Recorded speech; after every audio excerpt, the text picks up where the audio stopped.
Hello నమస్తే welcome to our channel. ఈ రోజు కూడా ఒక ఫిల్మీ అప్డేట్ తో మేము ముందుకు వచ్చాను. ఈ రోజు నాతో పాటు ఫిల్మీ అనలిస్ట్ జగదేవ్ గారు నాతో పాటు ఉన్నారు. సార్తో మాట్లాడదాం. నమస్తే సార్. నమస్తే అమ్మా. సార్, రష్మిక మందన గురించి ప్రత్యేకంగా చెప్పాల్సిన అవసరం లేదు. సినిమా ఇండస్ట్రీలో ఒక అడుగుపెట్టిన దగ్గర నుంచి తనదైన స్టైల్లో సక్సెస్లో బాట వెళ్తూ ఉంది. మొన్న పుష్ప దగ్గర నుంచి కావచ్చు, ఎంత బ్లాక్ బస్టర్ అయిందో మనందరికీ తెలిసిన విషయమే. ఇప్పుడు సోషల్ మీడియాలో నెట్టింట్లో ఒక న్యూస్ వైరల్ అవుతుంది. అంటే రష్మిక మందన ఊహించని పాత్రలో నటించబోతుంది అన్నట్లుగా టాక్ వినిపిస్తుంది. ఒక ఇంట్రెస్టింగ్ టాపిక్ అనేది వార్తలు వస్తున్నాయి. ఈ నేపథ్యంలో దీన్ని ఎలా చూడొచ్చు అంటారు? రష్మిక మందన్న అంటే మీరు అన్నట్టు టాప్ హీరోయిన్, సూపర్ స్టార్, అంటే pan India national crush, pan India super star అయిపోయింది ఆమె.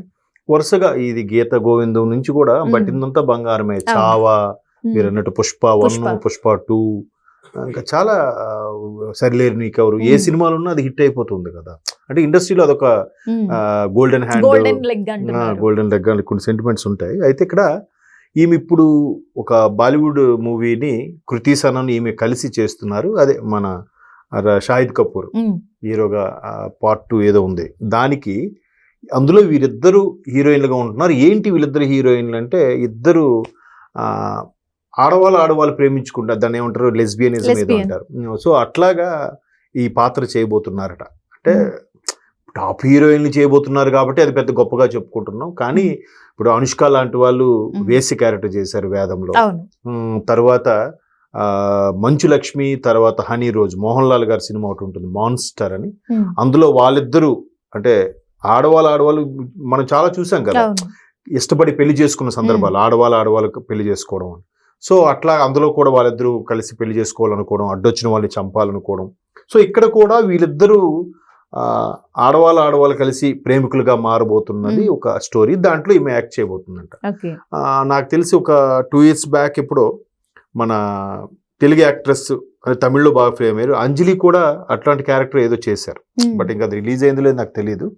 సో ఎప్పుడైనా సరే నటుడు వారి నటి ఒక ఛాలెంజింగ్ పాత్రలు తీసుకోవడానికి ఇష్టపడతారు. అలా చెయ్యాలి, అప్పుడే వాళ్ళు నటులుగా గుర్తుండిపోతారు.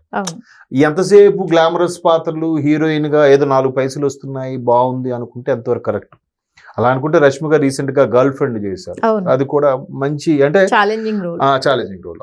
ఆడవాళ్ళకి వాళ్ళకి ఉండే సున్నిత స్వభావం, వాళ్ళకంటూ ఒక కోరికలు కొన్ని ఉంటాయి, వాళ్ళైన శైలిలో వాళ్ళు బతకాలనుకుంటారు అనే దాని మీద ఒక మహిళా సాధికారతకు సంబంధించిన తీసిన సినిమా అది. రాహుల్ దర్శకుడు అనుకుంటా. సో అట్లాంటి పాత్రలు చేయడం వల్ల మంచిదే. ఇప్పుడు చావాలో కూడా మంచి ఒక పవర్ఫుల్ సంభాజీ మహారాజ్ భారీగా చేసి లాస్ట్ లో కూడా కొడుకుని మళ్ళీ పట్టాభిషేకం చేసి ఒక మంచి, అంటే గంభీరంగా ఉండే పాత్ర కూడా చేశారు కదా. అట్లీస్ట్ అటు శ్రీవల్లిగా కంప్లీట్ గా ఒక లవర్ గర్ల్ ఇమేజ్ ఉన్న పాత్ర చేశారు. ఇట్లా సంభాజీ మహారాజ్ భారీగా చేశారు. ఇప్పుడు మరలా ఇట్లా ఆడప్రేమికులుగా ఉండే సన్నివేశాలు కూడా ఒప్పుకోవడం. అంటే అలా ఉండాలి. అవసరమైతే వ్యాంప్ క్యారెక్టర్లు చేయాలి, వేసి క్యారెక్టర్లైనా చేయాలి. ఏది చేసినా అబ్బా యాస్టీజ్గా అట్లాగే ఉందిరా అని. ఇప్పుడు కొన్నిసార్లు మనం చూస్తే కొన్ని పాత్రలు అసహించుకుంటాం, ఎంత ఫస్ట్గా ఉన్నాడు అంటే అంత అసహించుకున్నామంటే అంత బాగా చేశాడని అర్థం. దానికి ఇన్వాల్వ్ అయిపోయాము. అది మన డైరెక్టర్ తేజ చెప్పినట్టుగా రజనీకాంత్ రోబోని చూస్తే అబ్బా ఇన్ని చంపేయాలని అనిపిస్తుంది, రజనీకాంత్ చూస్తే ప్రొఫెసర్ ని బాగా ఇంప్రెస్ అవుతాం. అది రజనీకాంతే కదా.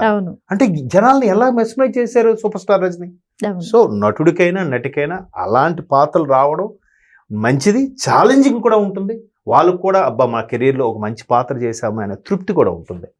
వస్తే మనం స్వాగతించాలి. Exactly sir. మరి రష్మికకి పాత్ర ఛాలెంజింగ్ రోల్ అనే చెప్పాలి. అంటే తన కెరియర్ వైజ్ గా చూసుకుంటే సక్సెస్ అవ్వాలని కోరుకుందాం sir. Thank you so much.